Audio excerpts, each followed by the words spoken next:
இது என்னடா மூஞ்சி, இவன்லாம் ஒரு ஹீரோவா? தனுஷை கிண்டலடித்த சிம்பு. தமிழ் சினிமாவில் எம்ஜிஆர், சிவாஜி, ரஜினி, கமல், அஜித், விஜய் போன்றவர்களை எப்படி பார்க்கிறோமோ அதே கண்ணோட்டத்துடன் வலம் வருபவர்கள்தான் சிம்புவும் தனுஷும்.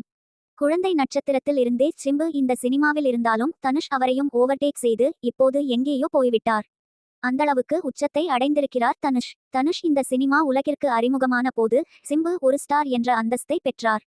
அதன் பிறகு தனுஷும் படிப்படியாக வளர இவர்களுக்குள் கடுமையான போட்டி நிலவியது. இந்த நிலையில் சிம்பு, தனுஷின் ஒரு பழைய பேட்டி இன்று இணையத்தில் வைரலாகி வருகின்றது. ஒரு படத்தின் பட விழாவில் சந்தித்துக் கொண்ட சிம்புவும் தனுஷும் ஒரே மேடையில் நின்றனர். அப்போது தனுஷை பார்த்து சிம்பு சில விஷயங்களை கூறுவது மாதிரி அந்த வீடியோவில் பதிவாகியிருந்தது. அதாவது துள்ளுவதோ இளமை பட சமயத்தில் தனுஷை பார்த்த சிம்பு, இதெல்லாம் ஒரு மூஞ்சா என்று நினைத்தாராம். இதை தனுஷ் முன்னாடியே சிம்பு கூற தனுஷ் சிரித்துக் கொண்டே இருந்தார். அதன் பிறகு கண்டிப்பாக அந்த படம் தேராது என சிம்பு நினைக்க துள்ளுவதோ இளமை படம்